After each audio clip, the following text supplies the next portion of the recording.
Matices, periodismo feminista.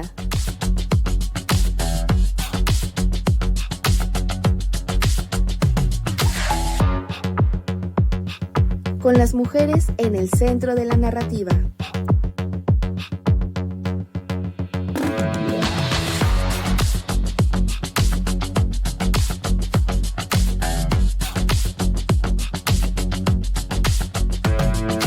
Matices.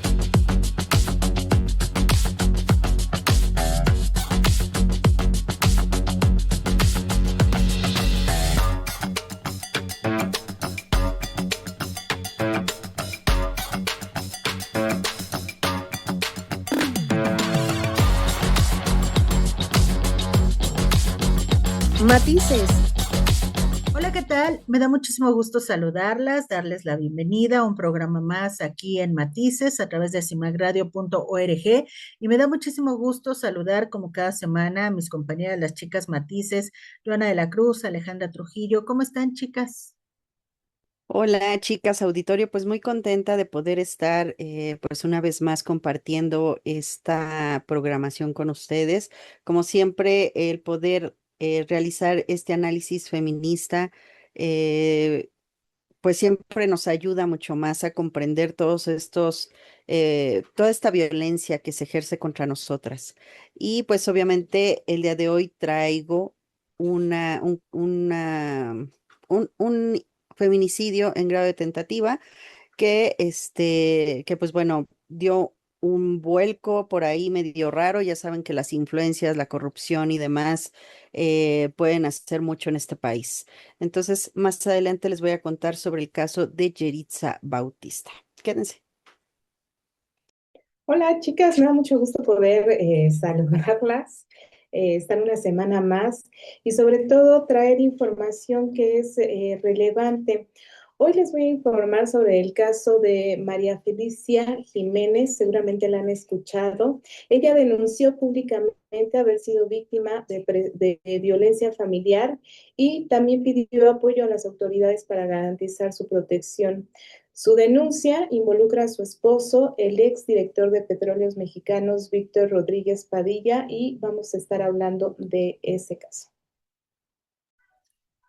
Gracias, Ale, Joana. Yo les voy a platicar sobre la ley de feminicidio que está impulsando la presidenta de la República, Claudia Sheinbaum, así que no le cambie, recuerde, vamos a tener mucha información importante, así que iniciamos. Matices. La primera vez que Yeritza Bautista creyó que iba a morir fue lejos de su casa. Había viajado a Morelos con quien entonces era su pareja. Lo que parecía un viaje cualquiera terminó convirtiéndose en una brutal agresión.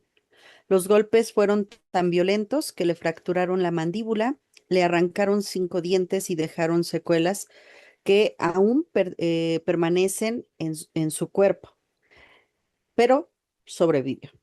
Semanas después ocurrió el segundo ataque. Esta vez fue en la Ciudad de México.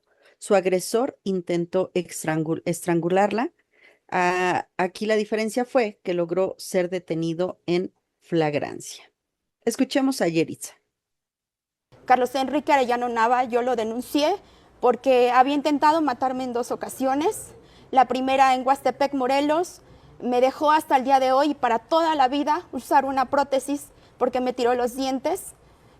Tuve reconstrucción de mandíbula, múltiples cirugías a lo largo ya de todo este tiempo. Y la segunda ocasión fue aquí en la delegación Álvaro Obregón, un intento de estrangulamiento.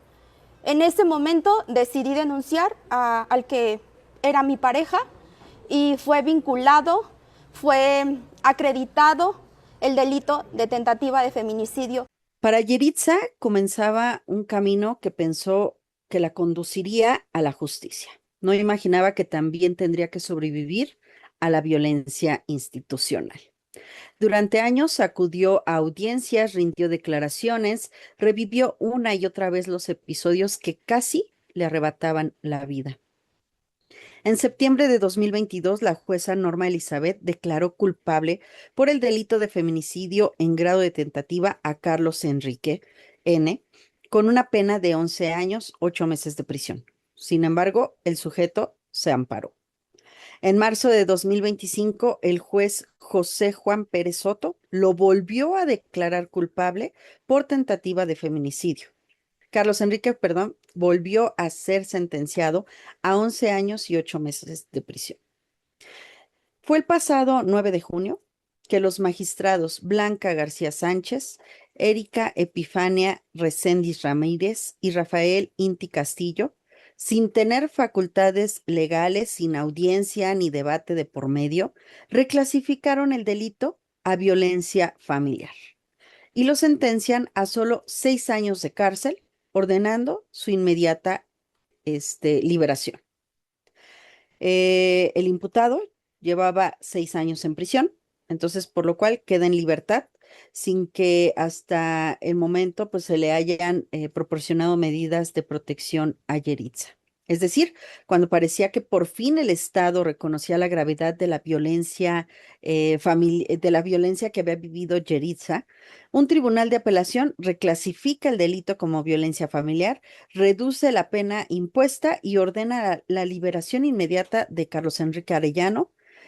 Con esa resolución también desaparecen las medidas de protección y la reparación integral del daño que habían sido reconocidas para Yeritza.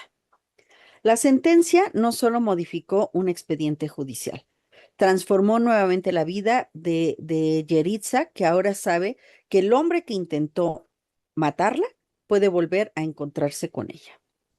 Ella menciona que no se quiere convertir en una cifra más de un feminicidio. Esto lo dijo en alguna ocasión. Y la verdad es que su frase, pues, no es una metáfora, ya que en México, pues, sabemos que cada día son asesinadas alrededor de 10 mujeres por razones de género. Sobrevivir a un intento de feminicidio no siempre significa estar a salvo. Para muchas mujeres, el riesgo continúa cuando los procesos judiciales se prolongan durante años, cuando las autoridades minimizan esta violencia o cuando las sentencias terminan favoreciendo a los agresores. El caso de Yeritza exhibe 100% la violencia institucional. Colectivas feministas y organizaciones de derechos humanos han insistido durante años en que la justicia con perspectiva de género no consiste únicamente en dictar sentencias, sino en comprender el contexto de control, dominación y violencia que enfrentan las mujeres. Cuando las instituciones reducen un intento de feminicidio a un delito menor, el mensaje trasciende pues este caso en particular, ¿no? Nos da este mensaje de que la violencia extrema contra las mujeres, pues puede ser relativa. Mientras su agresor recuperó la libertad, Yeritza volvió a modificar su rutina, reforzó medidas de seguridad, hizo públicas sus denuncias y obviamente está responsabilizando a las autoridades de cualquier agresión que pudiera sufrir ella o su familia. Y es que pues la libertad de esta mujer pues no debería de depender de que viva escondida, ¿no? Sin embargo, esa es la realidad que enfrentan miles de sobrevivientes de violencia feminicida como tal en México. La denuncia no marca el final de esta situación, de este miedo. Muchas veces es apenas el inicio de un largo recorrido por ministerios públicos, juzgados, tribunales, donde además de probar, pues sí, de tener que probar esta violencia que sufrieron, deben demostrar una y otra vez que su vida sigue en riesgo. La historia de Yeritza no habla únicamente de una mujer que sobrevivió a 2 intentos de feminicidio. Habla también de un sistema de justicia que después de reconocer la violencia que vivió, terminó por desprotegerla. Y la verdad es que pues aquí nos preguntamos, ¿no? ¿Cuántas veces tiene que sobrevivir una mujer para que el Estado garantice plenamente su derecho a vivir libre de violencia? Como ven, chicas, la verdad es que un caso que inaudito, me parece, ¿no? ¿Qué piensan? A mí me sorprende mucho que estos magistrados, Blanca García Sánchez, también la magistrada Erika Epifanía Recendis y el magistrado presidente Rafael Inti Castillo, y los menciono porque creo que es importante que tengamos ahí el dato una y otra vez, hayan reclasificado este delito por violencia intrafamiliar y que todavía se atrevan a decir que el daño ya está reparado, que le quiten la protección que tenía. Y evidentemente, como lo mencionas, Joana, lo que nos están diciendo es que aquellas mujeres que denuncien esta violencia, ¿no? Que hayan sido caso, como en el caso de Yaritza, de intento de feminicidio, eh, pues no tenga ningún tipo de justicia, al contrario, ¿no? Y ahora la que tiene que tomar medidas porque evidentemente su vida está en riesgo y ya le quitaron esta seguridad, sigue siendo ella. Entonces, creo que es importante que se verifique el caso, que se ponga en atención si ya se tenían pruebas, si es un caso que ha durado durante 6 años, si ya se ha aportado toda la información que justifiquen esta reclasificación, pero de manera contundente. Y evidentemente yo creo que no va a ser el caso. Entonces, ojalá que haya autoridades que intervengan, que investiguen y que pongan evidentemente a estos magistrados si están haciendo bien su trabajo y si no, pues que se retiren del cargo. No necesitamos este tipo de personas que lejos de acercar la justicia a las personas, pues estén haciendo lo contrario. Sí, vemos una especie de ineficacia, ¿no? Donde lamentablemente las mismas leyes que hemos impulsado o creado para procurar una vida libre de violencia para las mujeres están siendo malinterpretadas o usadas incluso por los mismos violentadores para su propio beneficio. Y entonces, pues a mí me genera mucha eh, inquietud el que no existan las personas capacitadas en estos cargos, aun cuando se supone que se hizo una reforma pensando en que iba a ser para terminar con la corrupción y la impunidad, y lo que estamos observando en el caso de las violencias en contra de las mujeres es que no está siendo efectivo, sino al contrario. Esta falta de perspectiva, esta falta de capacitación y la reinterpretación mal adecuada de las leyes, pues nos lleva precisamente a corrupción e impunidad. Y ahora lo hacen pues de una forma todavía más evidente porque pues estamos siempre las mujeres observando ahora con mayor lupa, una lupa más grande, todos estos actuares y el decirlo en voz alta no siempre resulta en revertir el veredicto, lo cual pues es todavía más preocupante, ¿no? Tenemos algunas herramientas, por ejemplo, el uso de redes sociales para hacer las denuncias, pero no debería de ser ese el camino para lograr una justicia. Y a veces quienes denunciamos terminamos perjudicadas precisamente por este mismo sistema que está buscando castigar a las mujeres que se atreven a levantar la voz.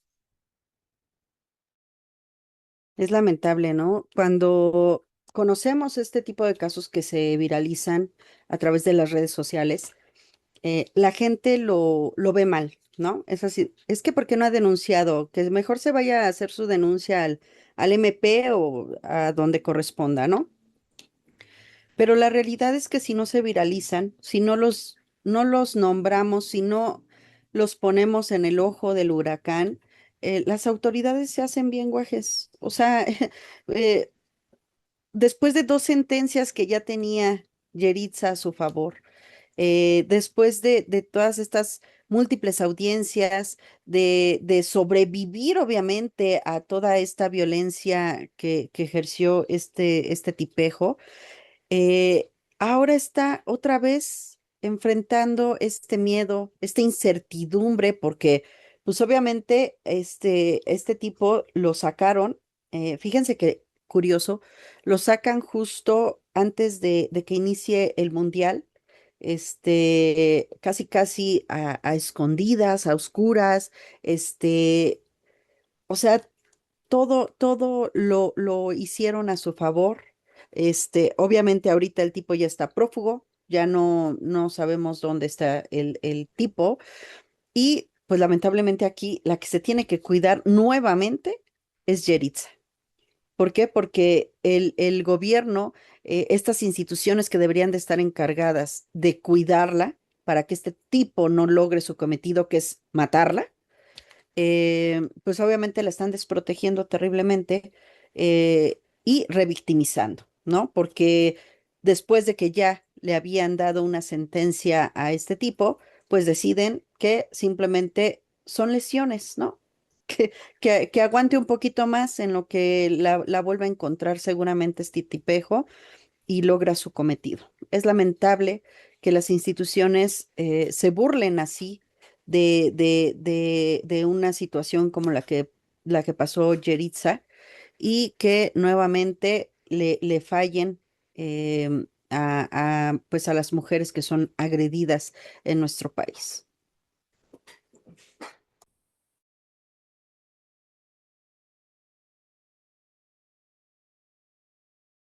Matices. En CIMAC Radio queremos escucharte. Queremos escucharte. Queremos escucharte. Comunícate con nosotras al 5535 0847 61. 5535 0847 61. Y déjanos conocer tus opiniones sobre nuestra programación. CIMAC Radio, periodismo con perspectiva de género. Matices.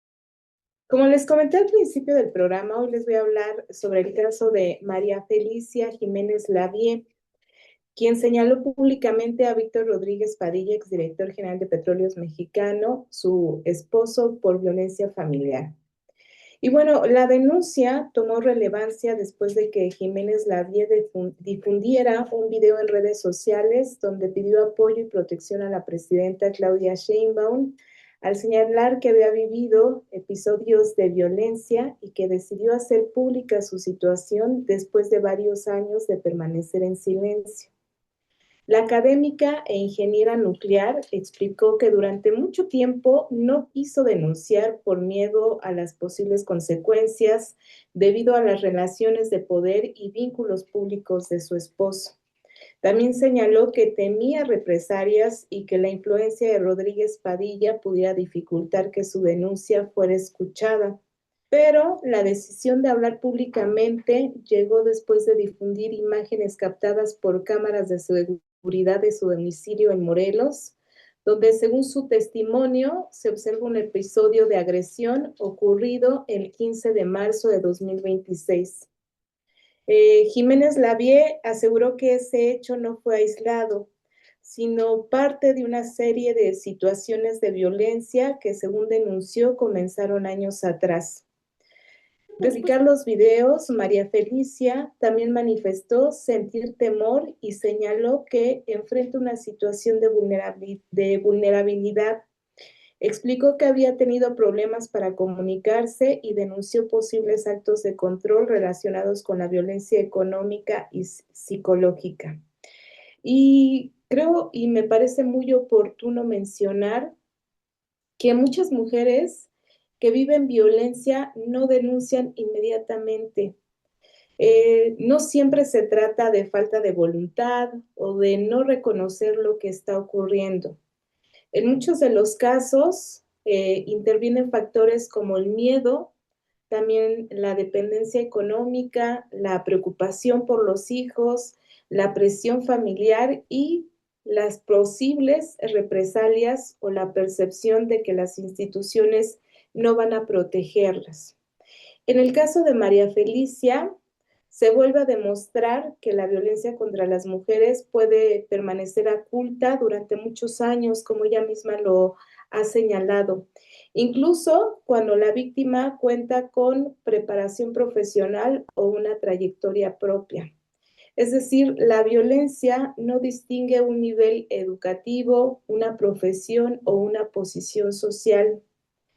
En este caso también vemos que hay una gran responsabilidad sobre las instituciones que deben de garantizar que las mujeres tengan acceso a protección y justicia, independientemente de quién sea la persona señalada.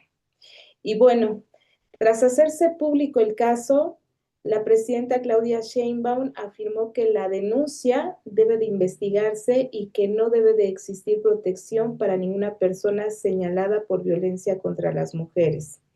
La mandataria señaló que serán las autoridades correspondientes las encargadas de determinar la responsabilidad legal, mientras que instancias de atención a mujeres han informado que se mantienen acompañando a María Felicia.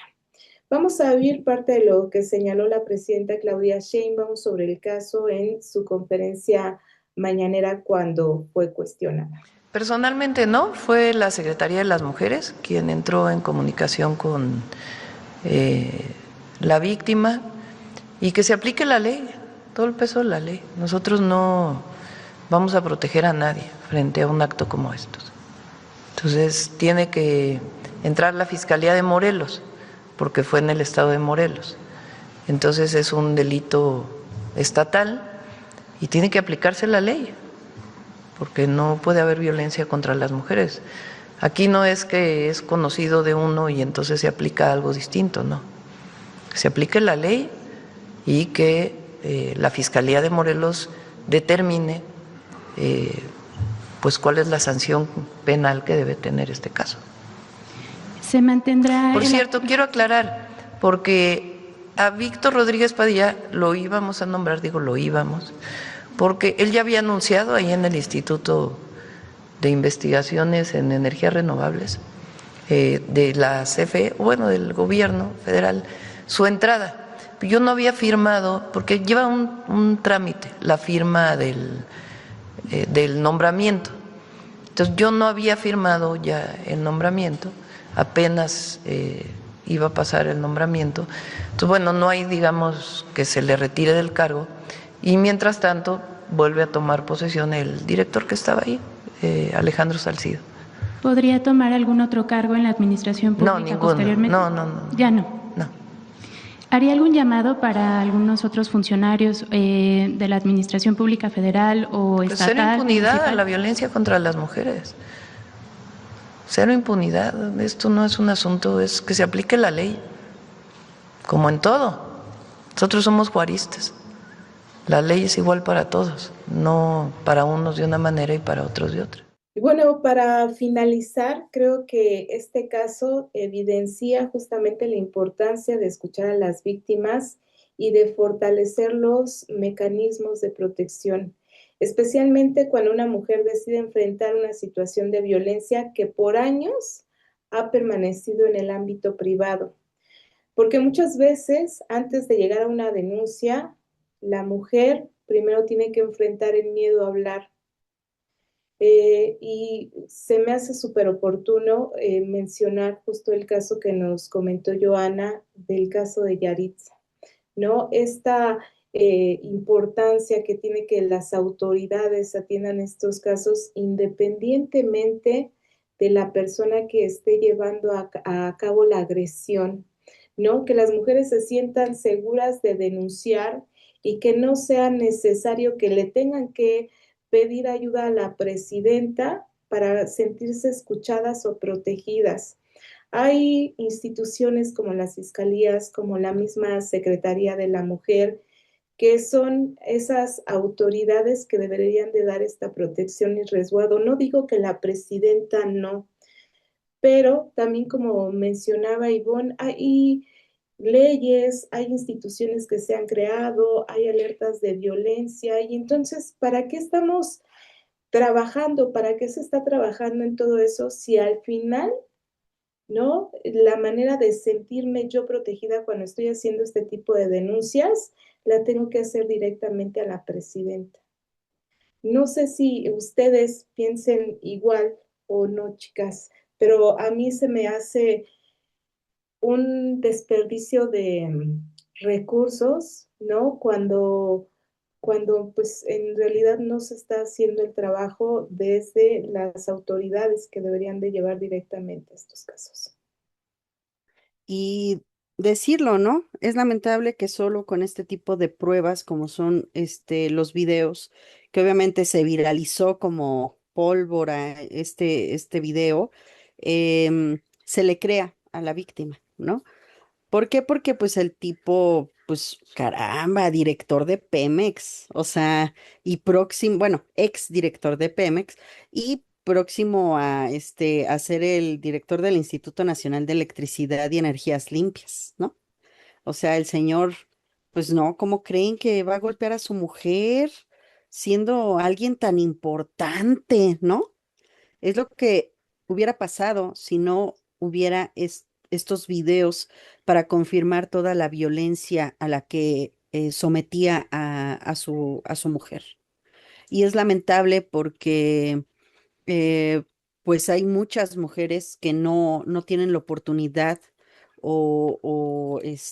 pues sí, el hecho de que puedan grabar toda la violencia pues sí, pues, a la que son sometidas y que su palabra no sea suficiente. O sus heridas, caramba.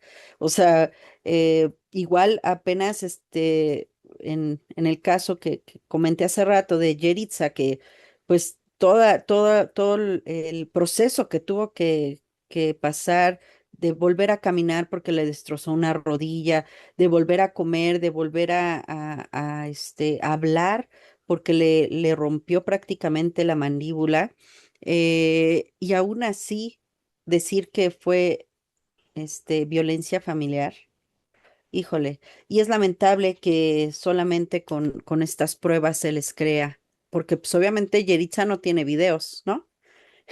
Entonces, pues cómo, ¿no? O sea, ¿cómo fue que pudieron cambiar así esta situación? En esto, aquí sí es violencia familiar, porque pues igual, y no es una violencia extrema la que está ejerciendo este tipo, ¿no? Eh, pero creo que sí es muy importante el hecho de que lo analicemos, em, siempre pensando en que en cualquier momento puede escalar. O sea, en cualquier momento este tipo se puede volver mucho más violento y hacer algo peor, ¿no? Inclusive hasta con los hijos, ¿no? Si ya la golpea enfrente de ellos, pues obviamente es porque no le interesa el daño que les esté causando.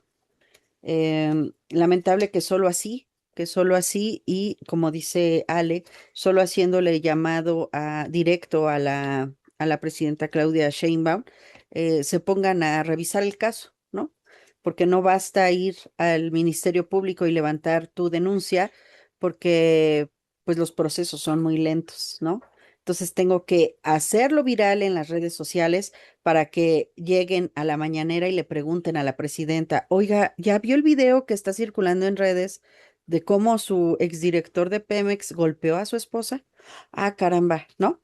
O sea, entonces es lamentable que los procesos y las instituciones en nuestro país no funcionen simplemente, pues sirvan para los hombres con poder y con dinero. Y no olvidemos que tenemos la 3 de 3 contra la violencia. Si la aplicáramos a cabalidad, este tipo de sujetos no tendrían acceso a un cargo en el gobierno. Es otra de las manchas que se van a ir en la actual administración de la presidenta Claudia Sheinbaum, porque no es el único violento que está ocupando un cargo en nuestro gobierno. Bueno, ahorita ya lo quitaron, ¿no? Pero pues durante un tiempo estuvo eh, ejerciendo esta violencia, recibiendo un pago que nosotros hacemos o nosotros le estábamos pagando porque pues el dinero viene de nuestros impuestos. Y este sujeto también durante muchos años estuvo al frente de una institución de gran prestigio aquí en nuestro país, que es la UNAM, y dentro de la universidad tenía acceso obviamente a chicas y chicos a los cuales pues él mismo los ha formado, de tal manera que su mentalidad violenta es transmitida a estas generaciones. Si no logramos que los profesores de las diversas instituciones educativas en todos los niveles del país dejen de ser sujetos violentos, violadores o abusadores, golpeadores de mujeres, no vamos a poder terminar nunca con la violencia que se vive en contra de las mujeres, porque en las aulas se les enseña a los jóvenes, a las jóvenes a actuar y van a seguir reproduciendo estos patrones de violencia que se manejan dentro del sistema patriarcal en el que nos encontramos.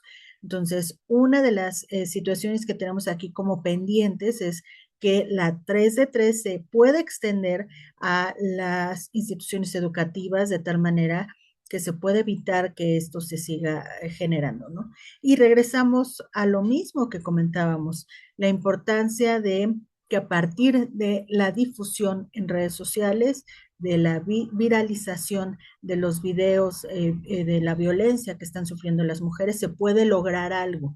Y eso que no en todos los casos resulta, ¿no? Ha habido casos en los que pues no tienen tanto éxito, no son tan visibles, y solo termina en una crítica incluso hacia las mismas mujeres que están denunciando. Digo, vemos casos a nivel internacional.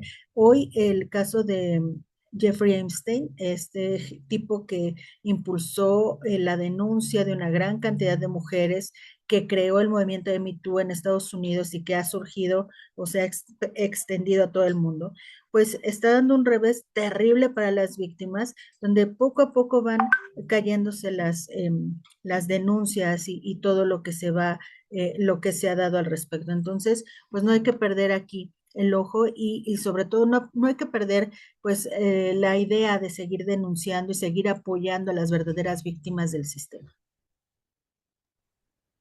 Bueno, y ya para ir concluyendo, a mí, ¿saben qué? Me quedé pensando ahorita que las escuchaba, que escuchaba a Joana, sobre todo esta parte de la revictimización, ¿no? De cómo es posible, imagínense ver a un ser querido, a tu mamá, alguien que tenga que enseñar esas imágenes en las que está siendo agredida para que le crean, exhibirlas, ¿no? A gente que ni conoces, tener que hacer estas imágenes virales para sentirte segura, pero evidentemente creo que esa es una de las tantas cosas por las que luego pasan tantos años para que las mujeres denuncien, porque viene una revictimización de que la gente o la sociedad ahora te señale y vea el tipo de violencia que este sujeto ejerce sobre ti para que te crean. Entonces, ahí también deberíamos de dejar justamente este interrogante, ¿no? ¿Por qué seguir revictimizando?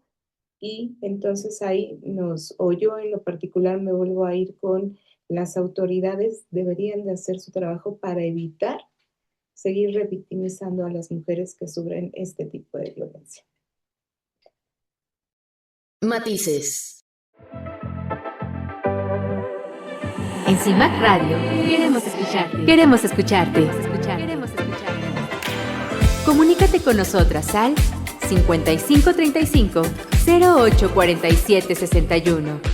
5535 0847 61. Y déjanos conocer tus opiniones sobre nuestra programación. CIMAC Radio, periodismo con perspectiva de género. Matices. En días pasados se realizó el foro en defensa y exigencia del cumplimiento de la Ley General de Acceso de las Mujeres a una Vida Libre de Violencia. Esto en el marco en el que la Presidencia de la República y propiamente la presidenta Claudia Sheinbaum presentó una iniciativa de ley que se titula Ley General para prevenir, investigar, sancionar y reparar el daño por el delito de feminicidio. Las participantes en este foro pidieron, primero, que dicha iniciativa completa se presente públicamente, ya que esto no ha ocurrido. Lo que se sabe de la iniciativa es lo que se dijo en una conferencia de la presidenta, una conferencia donde estuvieron presentes incluso la fiscal Ernestina Godoy, y donde se habló sobre estas modificaciones que se iban a dar para crear esta ley general. Y se presentó de una forma muy engañosa, si le podemos llamar de esta manera, ya que se dieron simple y sencillamente datos generales, pero una iniciativa como tal no se ha mostrado, no existe, vamos, hasta el momento. Según las propias leyes o los lineamientos legislativos, tienen 180 días para hacer la publicación después de que fue aceptada, publicada, avalada por ambas cámaras, diputados y senadores, y que bueno, ya fue publicado el decreto de modificación de un artículo donde se permite la creación de esta ley. ¿Qué va a decir la ley? ¿Quién sabe? Nadie sabe, es todavía una gran incógnita. Las expertas feministas explicaron además la importancia del término feminicidio, que no surgió de imaginar asesinos solitarios o de películas o asesinos en serie, sino fue el resultado de pues una investigación completa donde se analizaba no solamente la violencia en particular que se estaba realizando en el estado de Chihuahua, que fue donde surge toda la investigación respecto a la Ley General de Acceso de las Mujeres a una Vida Libre de Violencia, sino también sobre la impunidad y las características particulares de toda esta ley que incluso, bueno, perdón, de toda esta violencia que incluso arrojó tipos y modalidades de violencia para que pueda entenderse mejor el fenómeno que vivimos las mujeres. Vamos a escuchar a la doctora Marcela Lagarde de los Ríos, quien nos explica precisamente cómo es que se concibe este término de feminicidio. Ahora aquí les quiero explicar por qué soy responsable un poco de este término, que es más que un término, es una teoría. Las categorías no se dan solas. Las categorías epistemológicamente siempre son sistemas y siempre forman parte de un engranaje específico. Entonces, transformar eso implica transformar, buscar, analizar, poner recursos para lograr este objetivo. No es solo el feminicidio. Se trata de un conjunto de otros delitos contra las mujeres. Y aquí lo principal para decir de los hombres es el reconocimiento de que en su inmensa mayoría se trata de crímenes de odio de mujeres. Esa es la definición mínima del término feminicidio. Y se da porque hay impunidad en los delitos contra mujeres. Hay impunidad de los hombres. O sea, aquí lo que hay que cambiar no es que las mujeres tengan un billete de lotería o que tengan un puesto de refrescos para vivir toda su vida. No, se trata de que dejen de ser como son. Esta ley implicaría una sociedad respetuosa de las mujeres. Implicaría su aplicación una sociedad desarmador, o sea, que pueda desarmar la violencia como recurso de dominación histórica. Entonces es mucho más que una violencia que abarque a unas cuantas personas excepcionales. Es una construcción de género, del poder de género en sociedad marcada por la desigualdad de género y otras. Por su parte, la abogada feminista Andrea Medina recordó precisamente la importancia de la epistemología que se creó a partir de la Ley General de Acceso a las Mujeres a una Vida Libre de Violencia y puso sobre la mesa que se corre el riesgo de ser contraproducente y generar un retroceso en lo logrado hasta ahora. Escuchemos. Pienso que ahora, como ya lo dijeron Alda Facio y Marcela Lagarde, pues vamos a tener que aprender que a veces entrar en la especificidad de ciertas condiciones sociales, como ahora se ha puesto casi como mantra de violencia contra las mujeres, niñas y adolescentes, entre más entremos en esas especificidades, abrimos una puerta a excluir, porque si ya vamos a hablar de ciertos momentos de la condición etaria de las mujeres, pues, ¿y dónde están las mujeres ancianas? ¿O dónde están las mujeres con discapacidad? Entonces, estamos rompiendo la comprensión de que el término de violencia contra las mujeres incluye a todas las mujeres en todas sus condiciones sociales. O también, como ya lo señaló Alda Facio, creo que vamos a hacer un gran aprendizaje sobre la confusión que se ha hecho sobre el concepto de género, ¿no? Si en los 80s, 90s se escribieron artículos diciendo género no es sinónimo de las mujeres, bueno, género no es sinónimo de orientación o preferencia sexual, no se puede reducir a la identidad de género. En fin, hay muchas cosas que son vivas en el proceso que vamos construyendo, pero que lo que nos debe de orientar es que realmente puedan dar resultados efectivos en la garantía y protección de los derechos humanos de todas las personas y de las mujeres como prioridad, y también que estén acordes a las características de la disciplina jurídica, ¿no?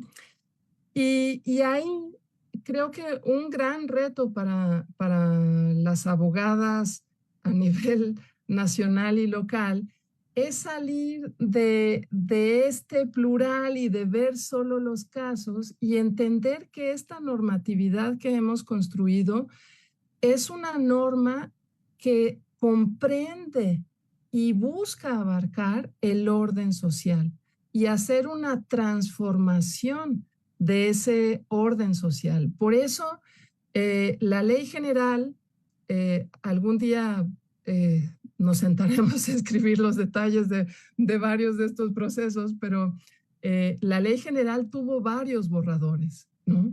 Y los primeros, pues no satisfacían porque no lográbamos entrar a esa parte en donde es pensar a todo el Estado como responsable y también obligado para transformar el orden social y erradicar la discriminación.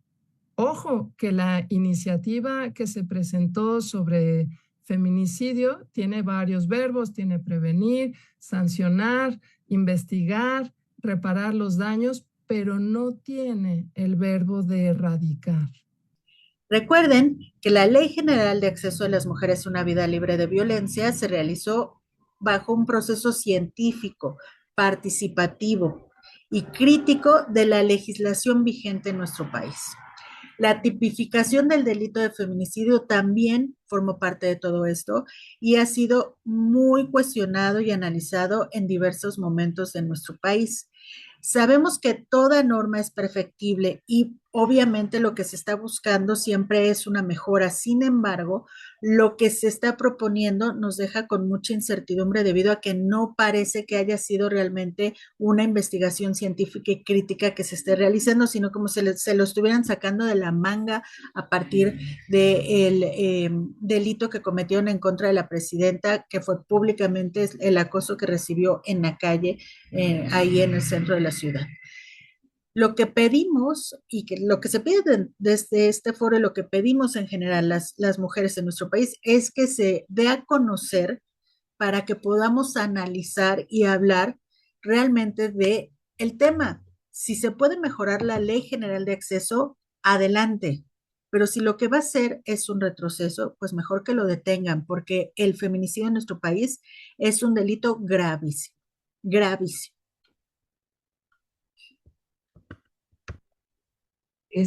Así es, Ivonne, y yo creo que también una de las mayores problemáticas que ha tenido el gobierno, aparte, por supuesto, de la implementación de las muchas leyes por las cuales se ha tenido que ir luchando, es que pareciera que no escucha a las mujeres que están sufriendo el delito, ¿no? Las mujeres que están en organizaciones, en movimientos, que están directamente relacionadas o han sido en alguna ocasión víctimas o víctimas en tercer grado, se me fue ahorita la palabra, ¿cómo se dice? Y que entonces, de alguna manera, ponen a hacer leyes a gente que ni siquiera conoce los casos, que ni siquiera se toma el tiempo de leer, de conocer a profundidad todo lo que tiene que ver con el feminicidio, razones de género, sociales, económicas, políticas, ¿no? Culturales que hemos tenido en el país. Y entonces, pues al final de cuentas, creo yo, desde mi perspectiva, pareciera que solo siguen cumpliendo, pero sin tomar en cuenta estas cuestiones que son sumamente importantes y sobre todo que también se pongan a ver qué es lo que se necesita para implementarlas.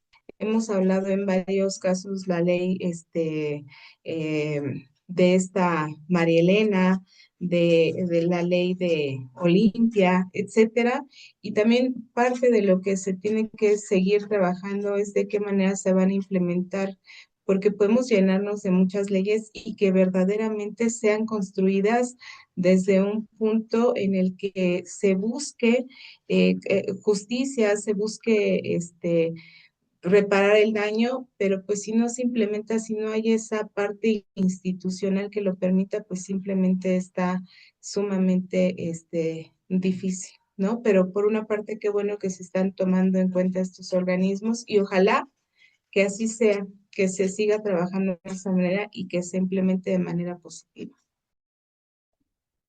Yo creo que no lo sé, tienen buenas intenciones, pero no lo están haciendo de una buena manera. Me parece que invisibilizar todo el trabajo que han realizado las mujeres de la sociedad civil, creando todas estas leyes, después de terribles casos de feminicidio, como lo mencionaste, Ale, la ley ácida, la ley Malena, la ley Monzón, y infinidad, ley Ingrid, ley, o sea, tenemos muchísimas leyes con nombres de mujeres que representan, pues lamentablemente, su cruel y fatídico feminicidio a manos de estos, agresores, ¿no? Eh, y que traten de incluir estas leyes, pero sin mencionar estas leyes, creo que también eso es lo que molesta y lo que, o sea, pareciera como dice Ivonne, que están creando algo nuevo que no se conocía, como si fuera algo que están descubriendo el hilo negro de toda esta violencia exacerbada de los hombres contra las mujeres y que piensen que lo acaban de ver, ¿no? O sea, iluminados por no sé, ¿no? Por todas las desapariciones y feminicidios que hay en este momento, no, no es así. O sea, ya son muchos años de estudio, son muchos años en donde antropólogas como la maestra Marcela Lagarde ha implementado esta investigación y ha dado nombre y voz a todas estas, a estas mujeres que fueron asesinadas por el simple hecho de ser mujeres. Em, y creo que, no sé, como que se queden así de, ay, pues, ¿qué creen que tenemos una nueva ley? Y que cuando tú la ves dices, pues, ¿dónde está lo nuevo, no? O sea, ojalá de verdad se preocuparan por el hecho de esta parte de implementación, de que de verdad se lleve a cabo, de que no se le pongan tantas trabas, que si se tienen pruebas contundentes, como el caso de Malena, caramba, y que todavía después de 7 años no haya una sentencia contra este agresor, y que pues obviamente porque sabemos que tiene pues sí, tiene la lana, tiene las palancas, tiene todo un sistema machista, misógino atrás de él apoyándolo, pues obviamente nunca va a tener justicia, Malena, ¿no?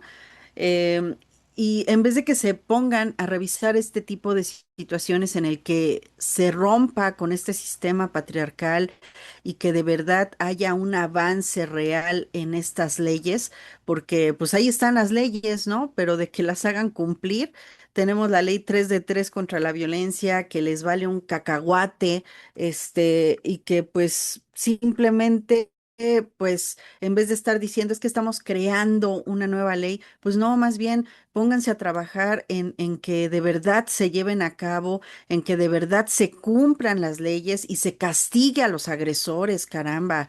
O sea, es lo único que estamos pidiendo. ¿Le quieren cambiar el nombre? Órale, yo creo que estas mujeres que dieron su vida, por, bueno, a las que les arrebataron la vida, no creo que se molesten si de verdad van a hacer su trabajo y van a hacer que de verdad hay una justicia pronta y expedita en estos casos, ¿no?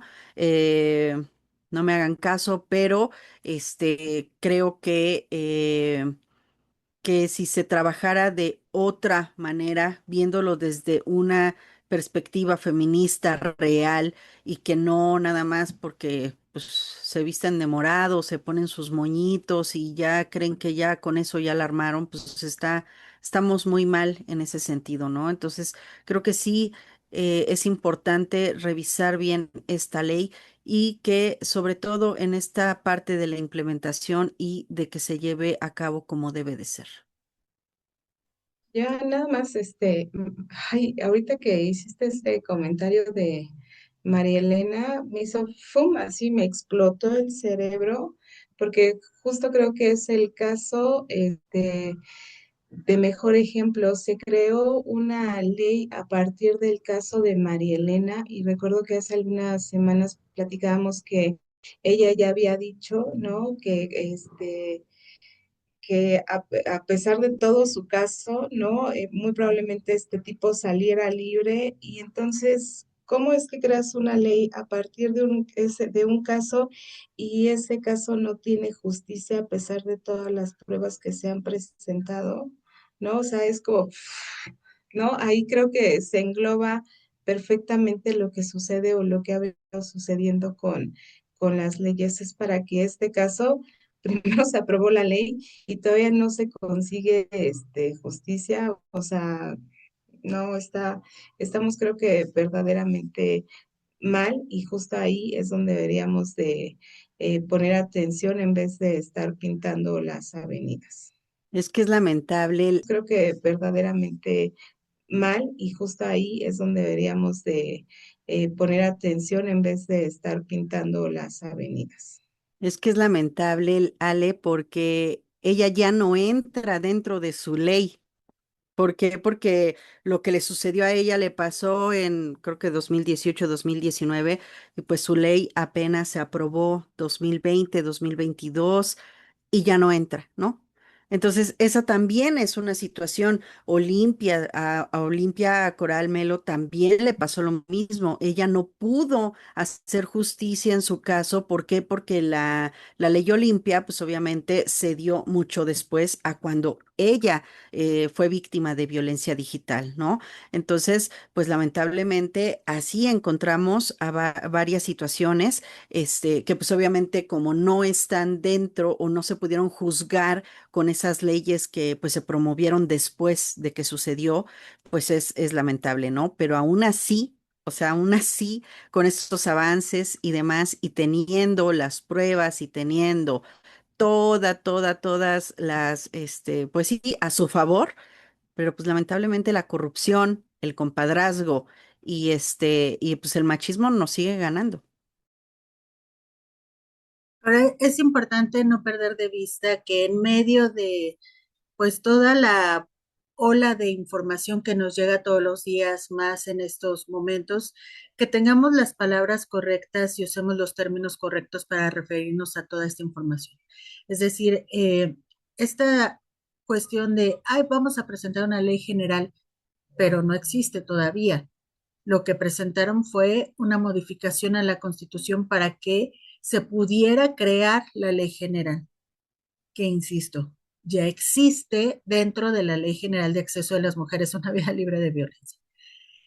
Hace unos días una compañera reportera presentaba una información sobre el caso de un feminicidio y en el temático que me daba para su nota le puso el homicidio de fulana. Y a mí me llamó la atención y le dije, no es feminicidio, y ella me respondió de una forma muy segura. Todas las muertes de mujeres son feminicidio. Y eso es una afirmación equivocada. Es por eso importante conocer los términos y aplicarlos de manera correcta. Todas las muertes violentas de mujeres deben ser investigadas como feminicidio y descartar que se trate de un feminicidio. Sin embargo, no todas las muertes violentas son feminicidio. Hay casos de, pues, asaltos, por ejemplo, que sí pueden darse, aunque son los mínimos realmente, ¿no? Pero, insisto, la forma correcta o los términos, aplicarlos de forma correcta, es lo que nos permite realmente avanzar y crear o racionalizar las cosas de forma adecuada. Si nosotros nos quedamos con esa idea de todas las muertes de las mujeres son feminicidio, se pierde el concepto real de la palabra, porque ya no se entiende que a las mujeres las matan por ser mujeres, y entonces una situación de muerte como en un asalto puede considerarse o se podría considerar como un feminicidio cuando no tiene nada que ver. Se mata a las mujeres por ser mujeres, se convierte en feminicidio. Si se mata a una mujer en medio de una situación de delincuencia común, es una muerte por un asalto, por delincuencia común. Entonces, es importante que tengamos en cuenta eso, que entendamos, porque quien va a hacer la ley ahora, la Ley General de Feminicidio, tiene que saber esas diferencias y poner a las mujeres en el centro de esta ley. Si no, va a ser un completo error. Matices. Muchas gracias por habernos acompañado, gracias por haber estado estos minutos compartiendo aquí en Matices a través de CIMAC Radio. Muchísimas gracias a quienes hacen posible este programa, a mi compañera Alejandra Trujillo, Joana de la Cruz. Gracias, chicas. Gracias, Ivonne, gracias a todas por habernos escuchado, visto. Y no sé si ustedes sabían, pero hay un museo de la mujer aquí en la Ciudad de México, y este museo lo que busca es destacar el papel histórico y social de las mujeres en el país, y muestra su lucha por los derechos desde la época prehispánica hasta la actualidad. Así que si tienen oportunidad de visitarlo, si andan ahí por el centro de la Ciudad de México, está en la calle República de Bolivia, número 17, y tiene horarios de martes a domingo de 10 a 18 horas. Y lo mejor de esto es que los precios son súper accesibles, 20 pesos, 10 pesos para estudiantes y personas de la tercera edad, pero los martes son gratis. Entonces, si tienen oportunidad de por ahí darse una vuelta, háganlo. La verdad es que está bastante recomendable, y sobre todo porque aquí en la Ciudad de México tenemos un montón de museos que se encuentran en edificios así como muy históricos, o no sé cómo decirlo, que de repente pasamos por la puerta y ni siquiera nos damos cuenta que ahí hay un museo. Entonces, si ya tenemos ubicado, acuérdense, es en República de Bolivia, número 17, y seguramente van a tener una buena experiencia. Nos vemos y nos escuchamos la próxima semana. Ale, gracias por la recomendación. Fíjate que la doctora Patricia Galeana, que fue quien impulsó este museo, ella cuenta en varias entrevistas que ha dado, cuenta la historia de cómo fue la creación del mismo y el trabajo que le costó que permitieran que se pusiera un museo de la mujer en México, bueno, en la Ciudad de México. Entonces es muy interesante no solamente acudir al recinto, sino enterarse de esta historia que hay detrás de la exposición que tiene permanente y además pues que pues hay múltiples actividades que se están organizando cada mes, así que pues hasta deberíamos de organizarnos un tour y nos vamos todas juntas a ver el museo. Joana. Sí, muy interesante. La verdad es que no lo conozco, no he ido. Bien dice Ale que de repente pasas y dices, ¿y aquí qué es, no? Y bueno, librerías, museos, lugares a los que puedes acceder y que te puedes encontrar de verdad maravillas, sobre todo para cultivarnos nosotras. Entonces, pues ojalá que podamos hacerlo. Me llevan y hacemos un tour por allá. Bueno, en un ratito, todavía no. Denme unas 2 o 3 semanas más y ya, a correr. Pues muchas gracias por habernos acompañado. Como siempre es un placer poder analizar todos estos casos y demás. Eh, se los, bueno, todo esto que les platicamos no es para que crean que la denuncia no funciona o que el hecho de ir y pararse a a un ministerio público no funciona. Es al contrario, hay que exigir nuestros derechos, nos debemos de hacer escuchar, los debemos de obligar a que nos escuchen, porque estas autoridades lamentablemente, pues parece que están en nuestra contra, pero aún así tenemos que luchar y pelear contra este sistema para poder tener justicia. Entonces, por lo regular les contamos todas estas situaciones, pero no es para que se desanimen, al contrario, es para que vean que se puede seguir pues luchando contra este sistema y pues lograr justicia al final de las situaciones. Nos vemos, nos escuchamos la próxima semana. Gracias y recuerden, chicas, aquí está su manada.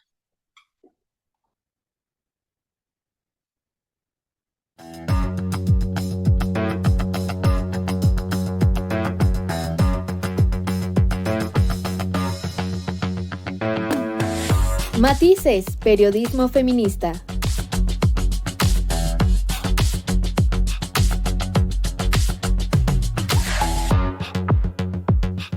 Con las mujeres en el centro de la narrativa.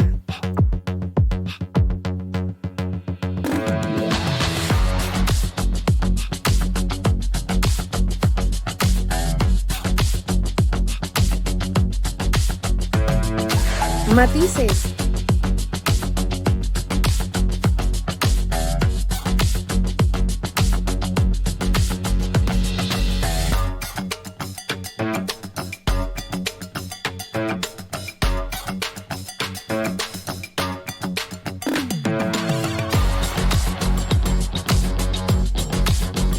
Matices.